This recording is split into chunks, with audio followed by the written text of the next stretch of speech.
Hold up.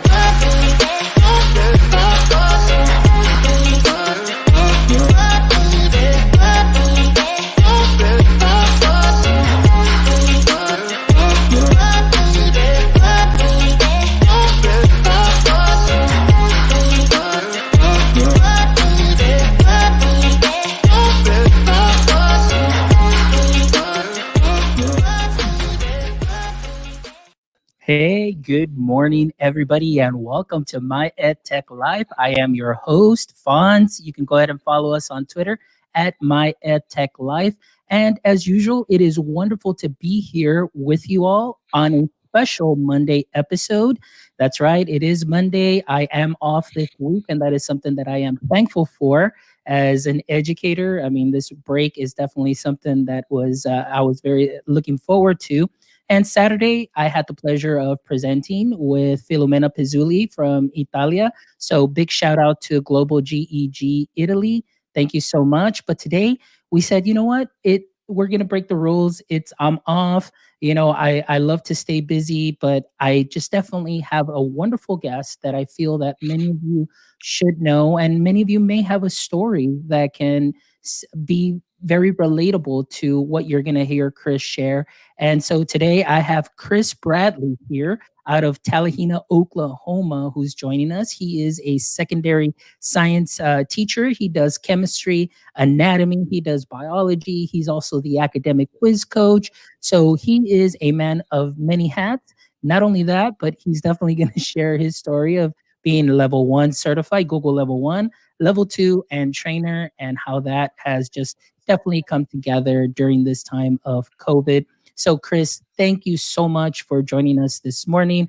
I know, people are getting up, maybe having their coffee, getting that first bite of breakfast, but I appreciate you taking the time being here. So tell us a little bit more about yourself, Chris, before we kind of get into anything you'd like to share. All right, thank you very much, Fonz. Yeah, I'm a man of many hats, but absolutely no hair. I'm a little envious there. Back in the day, I had hair, but I don't know. I was born bald. I guess I'll die that way. Anyway, yeah, as Fonz said, my name is Chris Bradley. Some of you may know me. I spent, before I can talk about where I've been and where I am, I have to talk just a little bit about where I've been. So I'll set the stage for you. I spent 21 years in radio broadcasting, but I've wanted to be a teacher since I was 7 years old. And it was a pronounced thing. I mean, a lot of kids want to be a soldier. Which I, tried my hand at that too. Did that for a very short time. In between wanting to be a fireman and an astronaut, I told my mom I want to be a teacher. I was inspired by a very good educator at a very young age in the great state of Texas. Because I was there to the 3rd grade, and my mom said, "Okay, well, just." Keep your head up, just keep your grades up and, keep your head focused on that. And, just like, because, the week before I'd wanted to be a fireman. So, mom just kind of blew that kind of to the side. So let's fast forward. I get to college at Southeastern Oklahoma State University. Go Savages. I was a Savage before the storm. They're the Savage Storm now. So, but let's fast forward. I'm working in radio there, and the Twin Towers are attacked. And so I decide that, graduation is just a couple of months away. I decide, hey, I've got to go. I've got to go serve my country. And this is what I'm meant to do. I was wrong, just totally, totally wrong. And so that's what took me so long from the age of 10 or even 7 to my 40s, 40 years in the desert in the Old Testament. 40 days of Lent kind of thing. It took me a little while, but I'm still ahead of the people in the desert by a good 10 years. But anyway, so we fast forward. I'm in college. I go to the Army. I come out of the Army. I go back into radio. I fall back on it. All along in the back of my head, I'm thinking, I still want to teach. I still want to teach. And everywhere I go to work, every radio station, when we get new disc jockeys or interns, who do they give them, who do they put in charge of training them? Me. Who do they have them show their way, show them how everything works? And And as you probably know, Fawns, technology and radio, there's a lot to it. It's not just pressing a button and talking. Just there's a lot to it. And there's soundboards, there's EQ, all of these things that you have to know. And so they put me in place of training these guys. And I'm standing at a state park in Oklahoma, almost 3 years ago. Well, right at 3 years ago. And the technology is failing, terribly failing. We're trying to do a live broadcast. I'm going to get to the education stuff, I promise. We're trying to do a live broadcast via cellular phone. Well, we're in an area where the cell phone coverage is less than spotty. It's almost non-existent, and it's a big function. So there are hundreds, if not thousands, of people trying to connect to a couple of towers, and so you can imagine the load. And so the person who had taken me out there, that worked for the station, one of the sales reps, had got me to come out and do this live broadcast. I was a personality on the radio, and I couldn't keep a connection. And he's putting all this pressure on me. My wife's with me, and it's just embarrassing because it's not working. So my wife hands me this note because I've just got this whooped beaten puppy look on my face, And my wife hands me this note, and I open it, and it says, "Go for it." And that's all the note says, is "go for it." And so after the whole day was over, we finally got a break. I figured out something. We connected using the Bluetooth and the wireless connection in my car to the radio station. We used my 4G in my car, parked my car up on the top of a high hill, and used it, to connect. So we got it done. And so on the way home from this broadcast, I said, "Dear, what did that note mean?" It says, "Go for it." Well, it said, "Go for it. Know that I love you and go for it." That's what it said. And it's in my wallet. I carry it to this day. And she said, "I know that you're tired of this. This isn't what you want to do. You want to teach. You went to school to teach. You have a master's degree in education. You've got a master's degree in technology." Yeah, I have two of them. And all I've ever known of the 8 years I've known you, or almost 8 years I've known you, and 5 years, nearly 5 years of our marriage, all you've ever talked to me about is teach, teach, teach, teach. One day, someday, down the road day, she says, "Go for it." And so from that point on, I said, "Okay, I'm going to go for it." So I went and dusted off. I needed one more test, one more requirement to get my certificate. I had one more thing to complete, and fingerprints. So I took the money, went and did it. And then I just put my notice in, and I said, "Okay, see ya. I'm done. I'm done being on the radio, and I'm going to go teach." And uh, didn't get a job right away in the teaching industry, so I fell back on my IT experience for about 9 months until school started back over. And this is the 2019-2020 school year, the one that got shut down in March. And I put in for, I don't know, 15 or 20 different jobs that were anywhere between 30 minutes and an hour and a half drive one way from me. I was just really throwing it on my spaghetti on every wall, trying to see what would stick, And finally, I got an email from one of the schools, and it was already September, by the way. So school had already started, and the email basically said, "We had a teacher who we hired who quit, and now we have a definite need. Would you like to come?" So I quit my technology job like overnight because it was just to keep bills paid until I was in my teaching. My teaching was what I was going to do. And I said, yeah, I'll do it. Great. So right after Labor Day, I started out in the classroom, worked there. I was there a month and a half, 2 months, and I knew just in my heart of hearts that this is one of those moments where you took the square peg and you were just pushing as hard as you could, try to cram it through a round hole, but it just isn't going to fit, but you're making it fit. You're twisting and torquing it, but Yeah. it's just not a perfect marriage, And so it wasn't the perfect opportunity for me. And then COVID hit. And so when COVID hit, in March of this last year, and we went to fall break, or excuse me, spring break. We went to spring break, and then we were notified second day of spring break thereabouts that we'd be out another couple of weeks, and then we were notified that we're just going to call it quits for the year, just like everybody, pretty much the world, And so that takes you to pretty close to today's day. And by this time, again, like I said, I was trying to press that square peg through a round hole. and this isn't a good fit for me. The district, said, well, you did a fine job, but we really were looking for someone different. The problem at the time, and I don't want to get into the negatives, was at the time I was very technology driven. I wanted to use Google Classroom. I wanted to use these things. By the way, I wasn't certified for it. I'm a big believer in don't use it unless you're certified and you know it left and right and back and forward. That's not saying you shouldn't, but this is just how I am. I always want to be the best and have the certification for everything. If I'm going to use it, I want to know it. I don't want to read the owner's manual. I want to be the owner's manual kind of thing. Oh, And so, nice. yeah, so there you can use that. And Yeah. so, and so, I just decided I let the school district know, no worries. No hard feelings. I'm going to go find something different. And my passion is history, but I'm great at science too. So I'm going to go see what I can find. So I start throwing more spaghetti out there on the wall. And of course, everyone's shut down for COVID. And so normally that time of year is the perfect time to start looking for a job because, people are letting districts know they're not coming back and things like that around spring break. But no one's in their office because everyone's shut down for COVID. And so here we go. What do I do?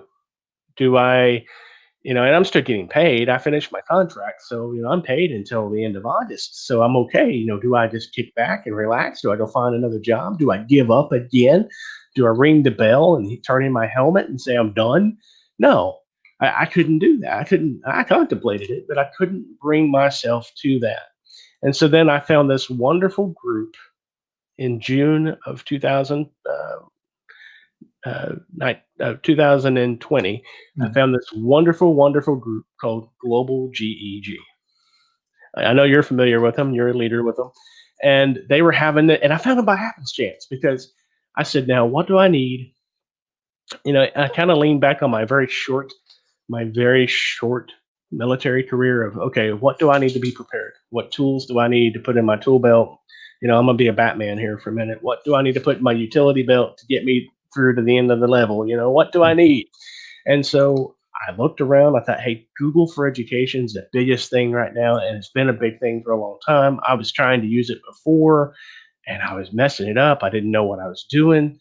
Oh my gosh. I'm glad no one sees those things because those documents were terrible. I was sharing stuff out and was forgetting to share, and share with students, and they couldn't get into it. They couldn't get into the classroom because the code wasn't working because they were trying to use their personal Gmail, and I didn't even know enough to tell them they had to use their school email. By the way, the school didn't provide them an email, so we couldn't use Classroom. So there were so many problems. Oh my gosh, it was so. I was just, what? I'm just going to give up. No. So I found Global GEG, and they were having I actually went to them to their website to email them to ask them, hey, are you having a boot camp? Where can I find resources on a boot camp? And just so happened that they were 10 minutes into level one boot camp. And I think you've got the link to that up there. They were actually 10 minutes into the first boot camp of day one. And that was on June the 12th. That date's important to you, will be important to you. So here they are in the middle of it. So I just bust into the side chat there on YouTube. Hey, my name's Chris Bradley. My Twitter handle is and I'm curious, when are you having a boot camp? And I started getting a lot of ha and laugh out loud because we are having a boot camp. Today's the day. It's you're here. You have arrived.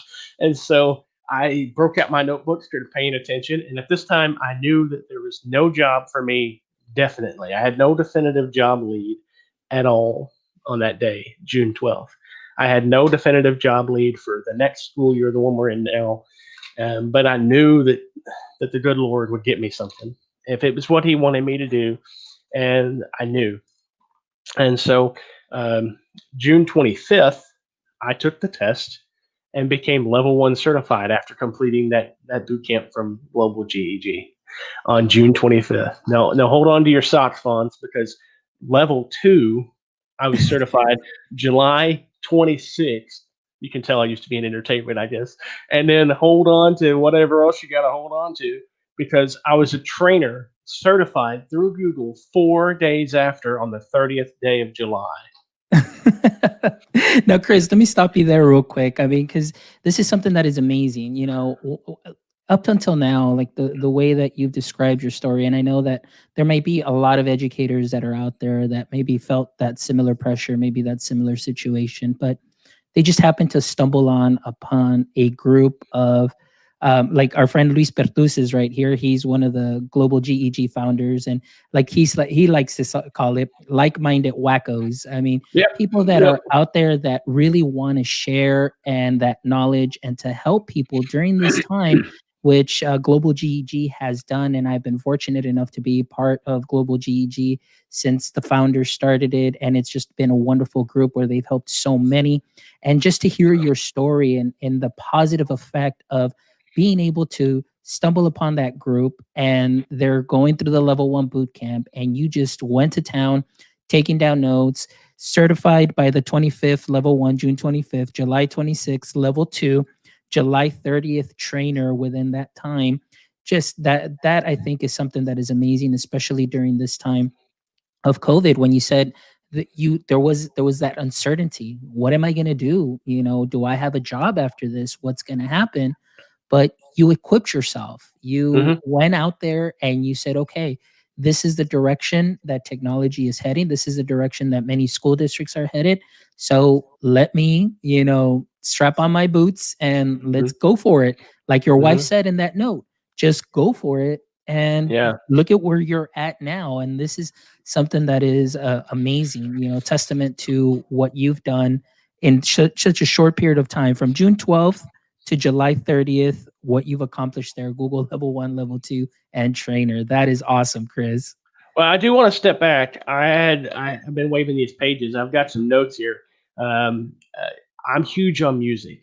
Just and you would have to, I'd have to be after 21 years of broadcasting. But and growing up, I didn't have a lot of friends. I was bullied a lot. I mean, even in my senior year, I was bullied. I mean, terribly, like physically bullied. And so music was my out. Music was always my thing.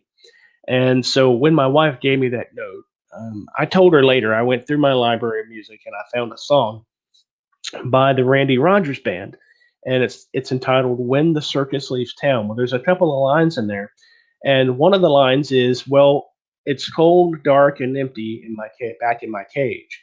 And it's all wasted hours till I'm back on stage. And it's scary sometimes what I do to pass them away.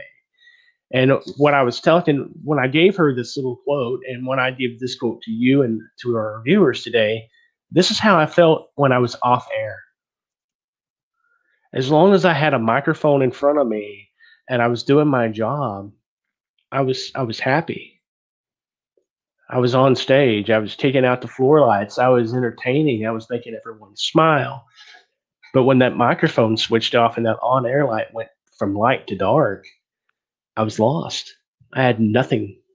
I had no purpose. And I knew deep down that wasn't my career. Now, let me tell you, even though I've only been in the classroom, this is my second year. Wow. My light never goes off, ever. I'm always thinking and twisting and manipulating in my head. How am I going to better teach my kids?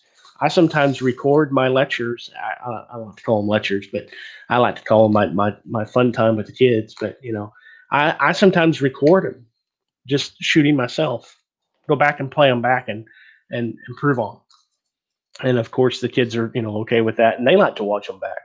Um, I'm constantly on. I don't feel that way, and that's why when we were talking about titles, I told you, Jukebox Hero, because I went from being a broadcaster who was full of life, and man, if you were to listen to me on the FM, I did a morning show, classic rock, and then 4 hours, and then I was the tech guy and the news and weather guy for 4 hours, and then I was a modern country guy for another 4 hours, 6 days a week, so 12 hours a day, 6 days a week, and that was a light day.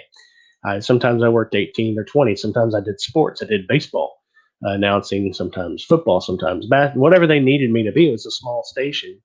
And I did just whatever was called upon. But when that light went off, when that microphone was dropped, if you will, that mic drop, I went from being to, I was no more. But education, it's a shot of adrenaline that never runs out, ever. And I liken it to the words. If you ever sit back and listen to the words of Jukebox Hero, it's kind of my theme song for education. I found that lone guitar in a secondhand store. My second career, my what was supposed to be my first career. I found my purpose, and when that guitar is in my hands, or this education is in my hands, I'll make it light up. But my light never goes off, and that's the powerful thing. Now, at the end of July, here I am already a Google trainer, and still no job. And um, I've already turned in my notice to the other district. They've already hired somebody to replace me, and I've got a wife. Not trying to bring personal in, but my wife is needing a kidney. She's sitting at home. And, I got to have medical benefits. I got to have a job. I'm starting to stress. I'm starting to worry. And so here we are, probably the first week of. Uh, uh, I'm gonna look back at my notes here. Here we are, mid-July, but just before the second boot camp, and I don't know for sure if I've got a job. July 30th, I got a job. I got trainer and a job. I literally, Fonz, had my head in my hands, crying like a big baby, weeping. I mean, tears coming down, crying. And I was on YouTube and I was going through music. Like I said, music has always been my thing. And I wasn't trying to get to a particular song. I was actually listening to some classic rock, and then it transitioned, and then there was an ad, and I clicked on something, and I was trying to click out of it, and I have two screens and multiple tabs open, and um, long story short, I ended up on Lauren Daigle, and "Trusting You" is one of her songs, and she was doing it live for in like a pandemic phase, through Zoom or whatever, and Mhm. then posting it to Facebook. It was just her a cappella. That's what I was looking for. And so I got to listening to it, and I'm like, man, that's pretty good music. And then I started listening to the words. And one of the lines and I'm going to butcher it because I don't have it in front of me written down. Maybe I do. Yeah, I do. So when you don't part the waters, I wish I could walk through. I trust in you. And so my phone rings, and it's the VA reminding me that I need to come get some lab work done and wear a mask and all of this. I get to the VA. I'm getting a shot in the arm, and they're drawing blood. And my phone rings again, and it's my now principal calling me to say, hey, we lost your application, but we've had internet issues, and finally back online, and now we wanted to call you. And are you still looking for a job? We're really interested in bringing you on, and not just because you're a good teacher, but because you're a new teacher, that's kind of risky. But you're so technology laden, and how's that Google thing going for you? And I said, well, it just so happens today I became a Google trainer. And he goes, well, let me tell you something else. Today you became a chemistry teacher as well, because we're going to hire you. Oh man, that is So awesome. yeah, so that's how that went about. And so it's just one of those amazing stories that I thought we needed to share. And I've Yeah. gotten so excited, I think I skipped over a ton of stuff, but that's okay No. because we're doing what we're taking it the way it needs to be taken, kind of free Yeah. flow. Yeah, yeah, exactly. And I think I can totally relate with you. I mean, just listening to you just reminds me of my story also, as well as getting into education.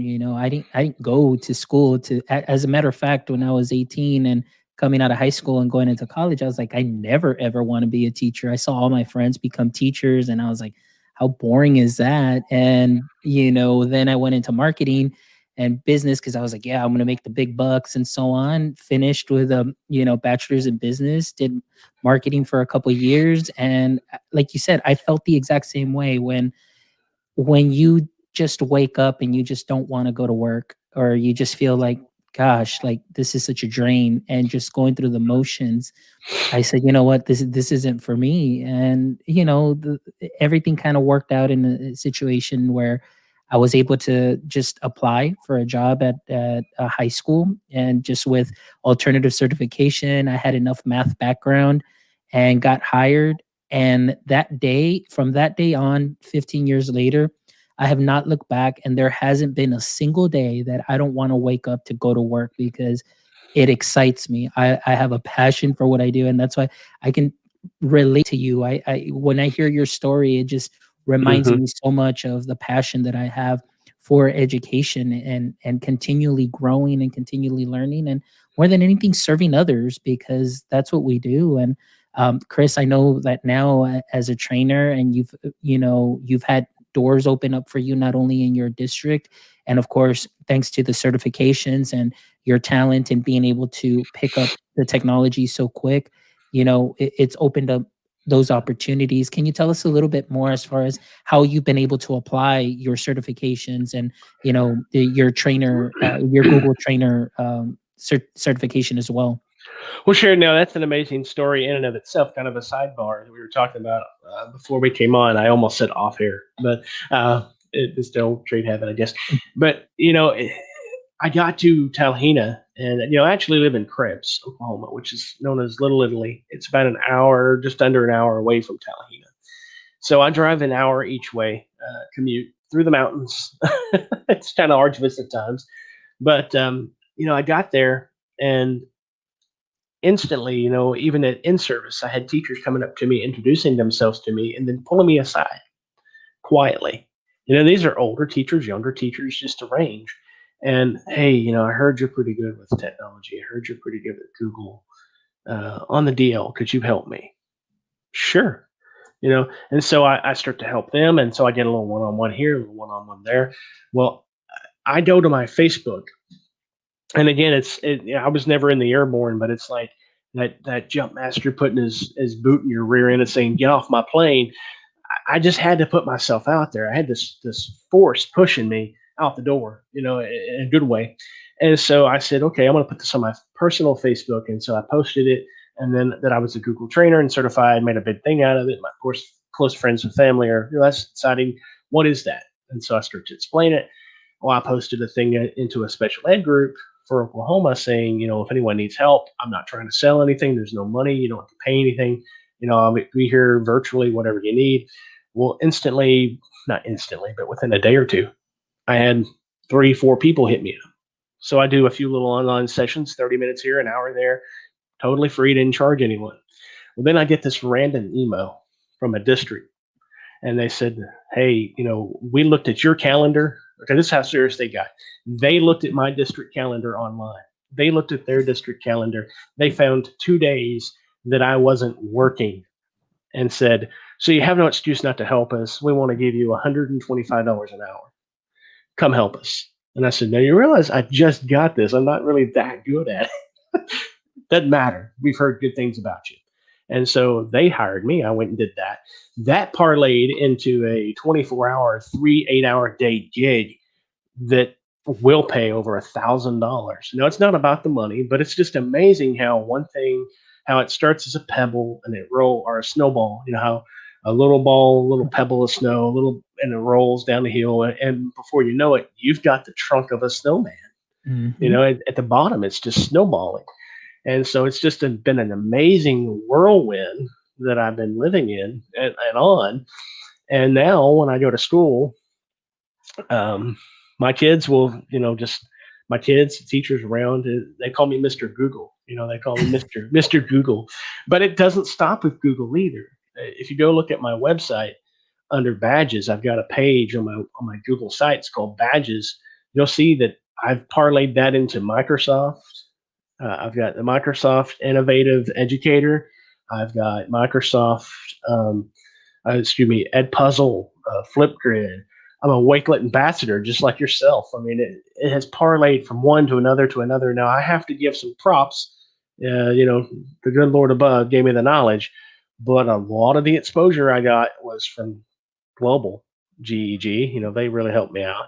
That parlayed into me taking over the Oklahoma GEG because back in September, when I started that first job, I needed help with Google. And the statewide GEG here it was going, but it wasn't going as strong as it could have been. And I had put a message in saying, hey, I need some help with Google Classroom and such. And it fell on deaf ears. I never heard anything back. And so once I became a trainer, once I got into Google Global GEG, and they really welcomed me in as a leader. And man, I owe them so much for the exposure and all the, the, hey, late night on Twitter, private chat. Hey, how does Yeah. this look? Is this looking good? Even you, I'm like, hey, Fonz, how does this look? Hey, it looks all right. Hey, it looks better than it did yesterday. Oh my gosh. And so, I guess my strong suit now, what I'm really good on Google training is sites and forms and integrating them and making classroom hubs. And so now what I'm doing is going around to teachers and different districts, and even our district and other districts. I'm going around and through virtual and online, virtual, and in person on site. And I'm showing them, okay, look, take Google Sites, build you a simple template page, copy that template out for each period that you have, and then send your kids to that one page. Go to bit.ly or ly rather. Go to bit.ly and get yourself a short link. Train those. Yeah, there it is. And train those kids. Yeah, if you go down to badges, I've done all of this since June as well. That's everything that I updated it this morning just before before, and I kind of feel hammy even talking about it. No, But but what? Let me interject here a little bit because this is something that's great, for any educator that is out there. It's pretty much your online curriculum, your CV per se. You've yeah, got people that can look you up. And Chris, one thing that I love about your site right here is the coming soon. That means like you're holding yourself accountable that say, hey, you know what? Although I may not have that yet, oh, it's coming. And hmm that's what I love. And that's the passion that you share that I can really just feel that I think our audience is going to see, number one, what a humble and amazing person you are. Number one, and that, number two, how you've been able to overcome adversity. And number three, how learner centered you are. Like you're go out there and you go all out because I mean, look at everything, like you said, that you have done since July or June, I should say, and there's still more coming. And now you've been hmm able, like you said, with through this, the opportunities that it has opened up for you. And like I said, one of the things that I want to hit on is because you've mentioned it several times is global GEG.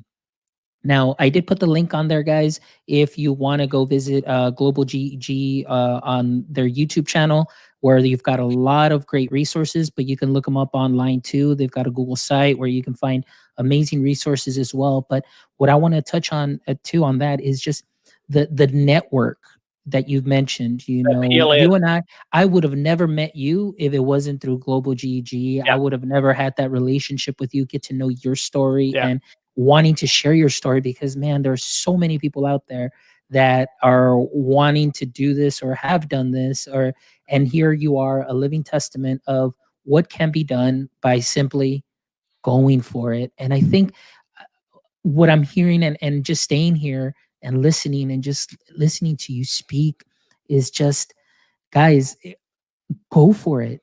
Don't don't sell yourself short. Educators out there Get or in off my any plane. profession, yeah, in any profession that you may be in where you're, constantly thinking, is this it? Is this it? Or maybe there's something that you want to go out there and do.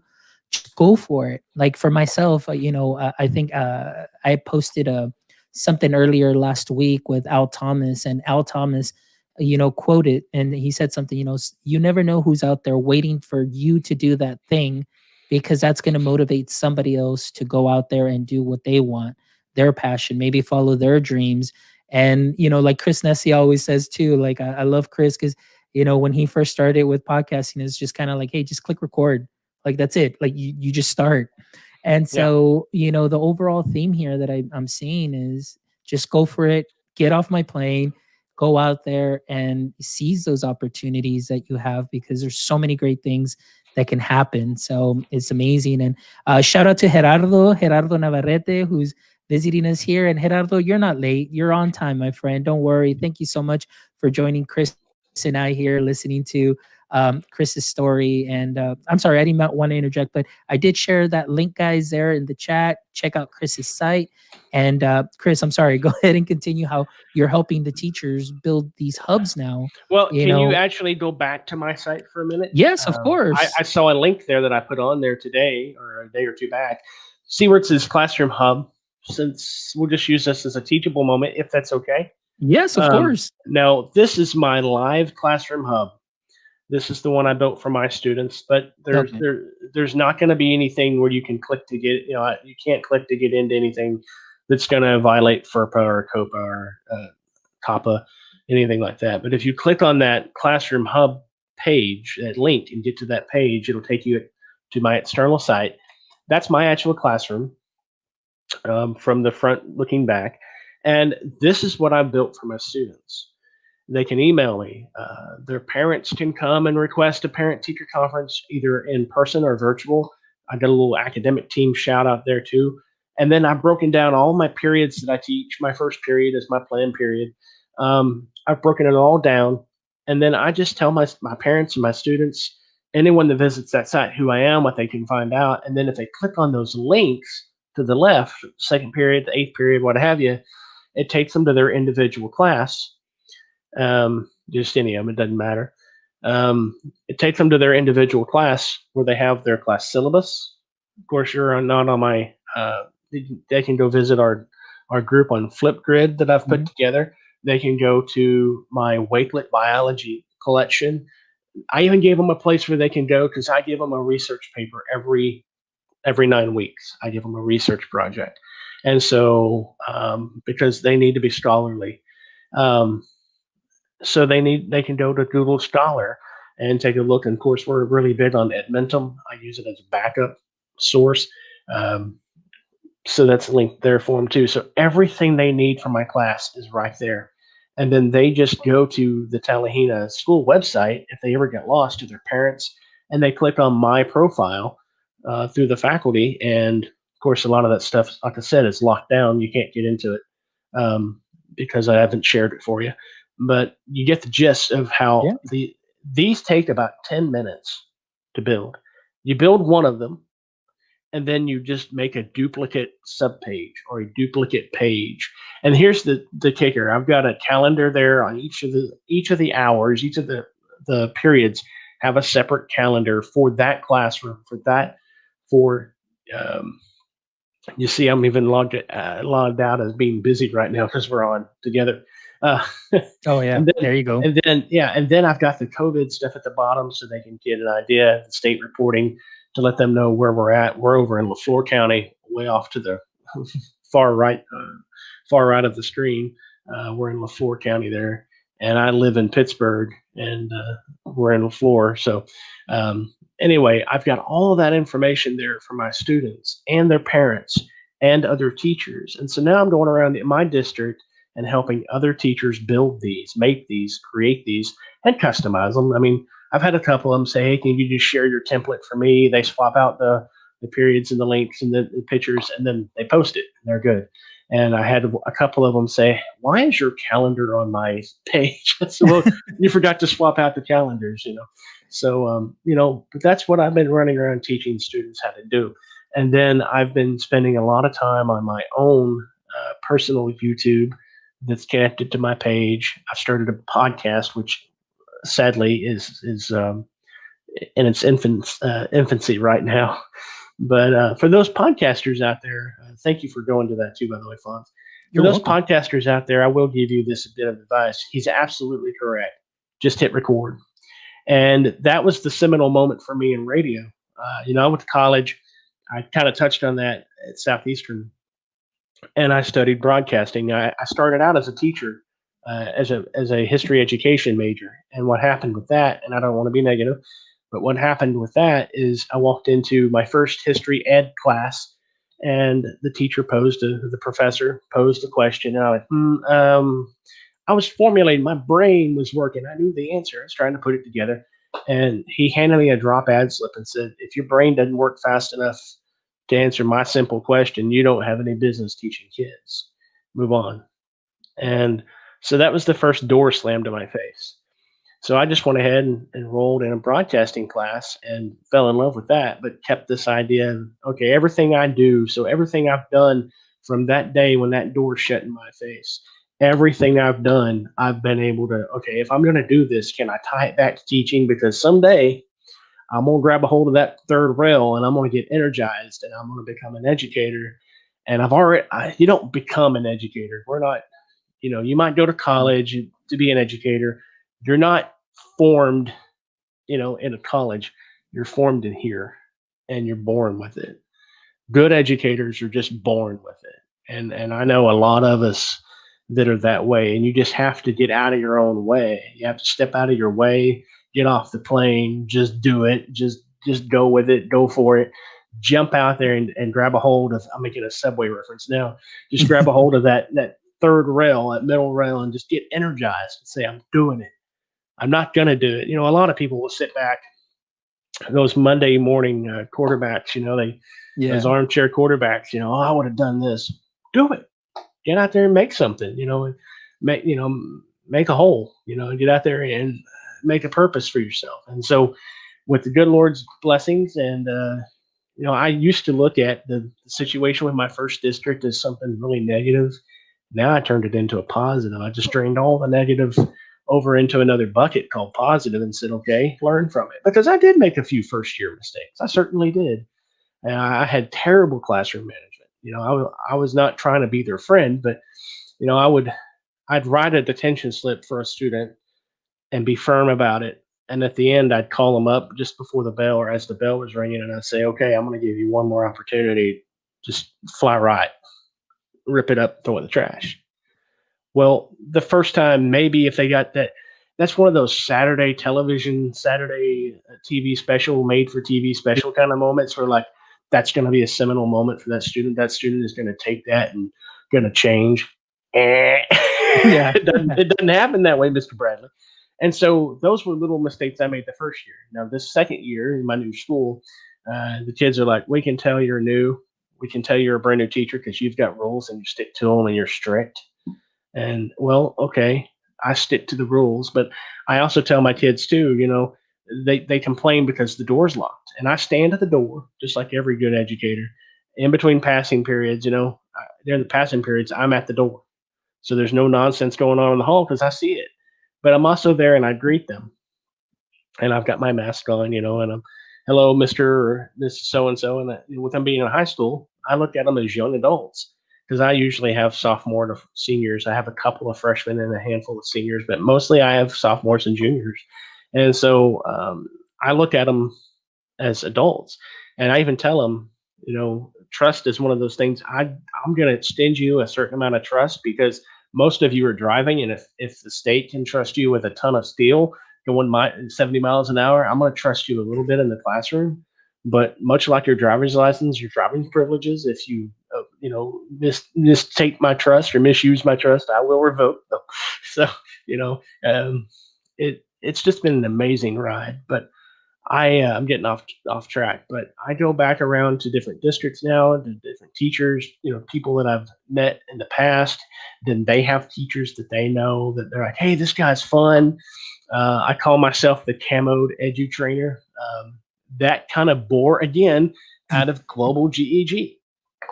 I showed up for the first day because, if you remember, Fonz, they had all those challenges to earn badges. And so I was like, oh, I want badges. So one of the challenges was, show us your picture that you're ready for level 2 training first day. So here I am in a boonie hat with full camouflage paint, which is also the picture on my website. But so from that, when I became a trainer, I talked to Miss Stephanie Howell, and I said, I should call myself the Camo Edu Trainer, make that my shtick, make that my thing, and draw on my communication background, my ability to work a crowd, my ability to light the room up, and just use that. And then I found this phenomenal book too, and I'm sure you've already read it too, Teach Like a Pirate. Oh yeah. and he comes to class dressed as a pirate, and he does this and that. And so I've applied that to my training. I've applied that to my education and teaching, and I applied that to my life too. So even in modern times, I've came to class in a lab coat with like Einstein hair and goggly glasses when we're getting ready to work on something that's going to be totally challenging to them, lots of math, and they're going to really hate working on it, balancing equations in chemistry for one. They're going to really hate doing that. And they did. They hated it. But when I showed up dressed as Einstein, with my eyes falling out, it made it a little easier. And then I eventually had to take the glasses off because it was becoming more of a distraction. And then the hair came off because it was more of a distraction from what we were doing. But we spent an extra day on it. And, so I've applied that book. Now I've read so many of the others, like the Ditch the Textbook and Don't Ditch the Yeah. Tech. In fact, I registered with that for that conference as well. Yeah, But Ditch Summit. That's coming yeah, up too. So the big summit. shout Yeah. out to Matt Miller to make sure you sign up for Ditch Summit. Awesome Um, PD. so yeah, awesome. So I never found myself doing this as a broadcaster. I had hit my plateau. I was like, I'm good at it. And the very first time I ever hit the air, and I knew I'd be good at it, um, I had a radio partner. It was a lab, it was a class. We went on at 8 p.m. and he hit the microphone button but didn't pot it up, on the Mhm. board. He didn't give it any volume. He just turned it on and he just sat there and we had dead air. And so when it came for my time the next night, 8 p.m., I had the mic on and I faded it up, took a breath, faded it up, and just started talking. And from that point on, and now I was digging my nails, my toes. Every time I throw a pair of shoes away, funds, even to this day, I've dug just about all the toe bed out of my shoes because I have this nervous thing. Even right now, I'm curling my toes into my floor right now, digging through the carpet. It's just my thing. That's how I get through it until I get out the door. That's how I get myself out the door. At the Yeah. plane. Once I'm already sailing, I can let that go. But that's how I get there.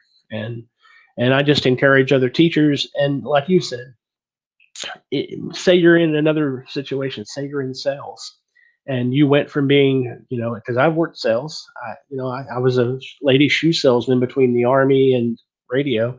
I didn't have a job, so I sold lady shoes for Dillard's for 3 years, and I was really terrible at it at first, and then I got really good at it. And I have to tell you, no matter what career you're in, just get out there, just get out there and repeat, repeat, repeat. I think it's Dale Carnegie in his book that talks about, successful habits. They're formed after about 21 times of doing the same thing over and over and doing it successfully. And customer service, but back to Dale Carnegie, to show you, I was in marketing once too. But, I think it was also Dale Carnegie's book on communication and technology talks about the fact that if you read a not read. I'm sorry, my phone rang. I was silencing it there. If you have a bad customer service interaction with someone, they're going to go and tell 18 of their friends about it.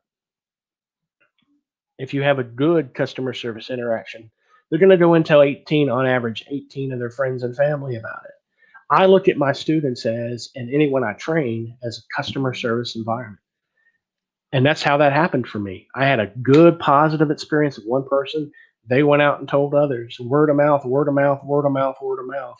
And so now I've got students and trainers and training students too, that just, they keep telling me. And I've got kids that are telling me now that I look back in the records at Talahina and they didn't like coming to school last year, even before those shut down. They were hit and miss. But now I got students that come to school and they're like, what is he going to do today? And so that, and I've just Wednesday before we went to, Turkey Day break on Thursday, I was out sick Thursday, but Wednesday, the last day I was there, I had a student come in and he said, I had a doctor's appointment this morning. Please don't count me absent. I'm here. He said, I came back. Normally I would have went home. He said, but I wanted to see what you were going to do because I come in crazy all the time. I came in one day and told everyone to, return. I was standing at the door and they said, hey, Mr. B, how are you? And I said, I'm good. When you get in, buckle up and return your seat right trays to the right position and prepare to take off, And so I came in holding a paper seatbelt and doing the exits things. And they're like, what's this? I said, because we're about to do some really hardcore science and you guys are going to want to run for the exits, but you're not going to. And so I'm showing them where all the exits aren't. I said the only exit's behind me. You gotta learn it to get to the exit. So anyway, man, it has been fun. I don't know, are we on for an hour Yeah, it's today? usually about this time, but I Okay. just wanted to just take some time to just thank you for really just being open and honest about your story. And how this can definitely be something that can affect others in a positive way, because there's so many people right now, prior, just starting from March, going through adversities, going through uncertainties, and really, have a similar story. And here you are sharing, going through all these things, and how just stumbling upon a group of like-minded wackos kind of changed your career path. And now look at all the great things that you're doing as far as applying that technology that you learned into your teaching for your students, for the people that you serve in your educator community, for the communities, the other schools that you are also helping as well. And that's something that is just wonderful. And I think that resonates with me because of the just go for it attitude. You don't Mhm. box, you're not boxing yourself in. You're not saying I can't, you're not suffering from imposter syndrome. You just say, you know what, I'm just going to go for it with the knowledge that you have. And what you have done is, like you said, you prepare yourself well enough to where you're just not reading the owner's manual. You are the living owner's manual, the Yeah. living version of that owner's manual. And I think Right. that that's something that's very important too, as well, to maximize the technology that you're using, not only in your classroom, but through the trainings that you're doing. And of course, we saw your lovely site that people can go to and visit, but love the way that you put your accomplishments out there, and the coming soon, holding yourself accountable, saying, hey, it's not there Hmm. yet, but it's going to be there. So, Chris, thank you so much for sharing this powerful story. It's been a pleasure. And honestly, I don't know, you being in broadcasting for such a long time, and myself just barely being new at this, since April, it's kind of like I'm a little like, but you know what? I just hit record and we just went for it, and we're Well, doing this now. So thank you so much. don't be intimidated. You can be intimidated by my broadcasting. I can be intimidated by your hair. 'Cause, No, but I left mine in a studio somewhere a long time ago. I'm sure. there you go. No, but thank you, listeners. Thank you so much for joining us here today on My EdTech Life. I do want to just share a little bit something with you. Please go visit our site if you have a chance. Visit here. We got all our episodes. This episode will be uploaded shortly and will be there in about 30 minutes or so. But here you can find the rest of our episodes. You can learn a little bit more about us. We've got our blog post, we've got our store. So if you'd like to purchase some swag, this is some of our new merch. We've got purple hoodie here now. So just sharing with you what we've got. We've got all colors. If you want to support our show, go ahead and visit us, and you can use coupon code MyEdTech10, MyEdTech10, to get a 10% discount. We're running our Black Friday sale as of last Friday. So we're going to go through that. So all the way through Cyber Monday. So if you'd like to support our show, you can go ahead and visit our site there. Also, you can go ahead, and this is what I would love to share with you. You can go ahead and contact us via email if you're interested in ever being a guest on our show, or you can leave us a voice message. That's right. Down here, you can give us a voice message, and we'd love to hear from you. We can play your voice message on our show next week. But go ahead and contact us, guys. We're always here to serve you. You are all part of our professional learning family. So thank you so much for being here. Chris, thank you again for just an amazing, powerful show, sharing your story. It's been great. So thank you so much. Chris, any final parting words? Hey, just keep doing what you do. And if I can help anybody, just visit me. The easy website to go to is bradleyoneducation.com. Bradley at education.com. Perfect. Sounds good. So thank you so much, guys. Y'all take care and enjoy the rest of your eve, or actually the rest of your day, and have a wonderful week. Hold up.